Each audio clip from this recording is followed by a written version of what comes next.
শুধু আজকের জন্য 12ই আগস্ট যথেষ্ট। ভেতরের থেকে একটা আর্তনাদ ওঠে। যথেষ্ট হয়েছে, যথেষ্ট কষ্ট পেয়েছি, আর নয়। আর তখনই তারা তাদের রোগের সাথে মোকাবেলা করার প্রথম এবং কঠিনতম পদক্ষেপটা নেওয়ার জন্য তৈরি হয়ে ওঠে।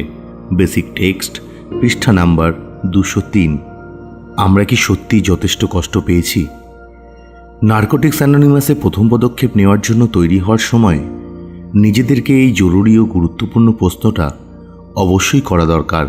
আমরা যখন এনেতে এসে পৌঁছেছিলাম তখন আমাদের সংসার ভেঙে গিয়েছে নাকি অটুট আছে, আমাদের চাকরিটা আছে না চলে গেছে, কিংবা বাইরে থেকে আমাদের ঠিকঠাক দেখাচ্ছিল কিনা, এগুলো বড় কথা নয়। শুধু এই কথাটাই গুরুত্বপূর্ণ যে মানসিক ও আধ্যাত্মিকভাবে এমন চূড়ান্ত অধঃপতন হয়ে গিয়েছিল যে নেশা করে যাওয়ার কোনো অবস্থাই ছিল না।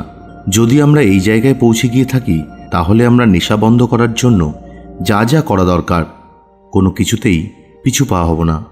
যখন নিজেরা কতটা শক্তিহীন সেটা আমি খুঁটিয়ে দেখি তখন নিজেকে কিছু সহজ প্রশ্ন করা দরকার, যেমন আমি কি কোনোভাবে আমার নেশা করাটাকে নিয়ন্ত্রণে রাখতে পারি?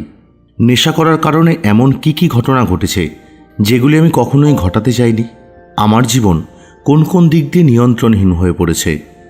আমি কি অন্তরের থেকে বিশ্বাস করি যে আমি একজন নেশারি?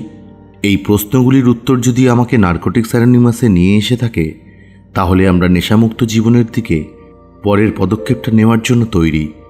যদি আমরা সত্যিই যথেষ্ট কষ্ট পেয়ে গিয়ে থাকি তাহলে রিকভারির জন্য যে কোনো পরিশ্রম করার জন্য আমি তৈরি আছি। শুধু আজকের জন্য আমি স্বীকার করি যে কষ্ট পাওয়া আমার জন্য যথেষ্ট হয়ে গিয়েছে। আমি আমার প্রথম পদক্ষেপের কাজ করার জন্য প্রস্তুত আছি।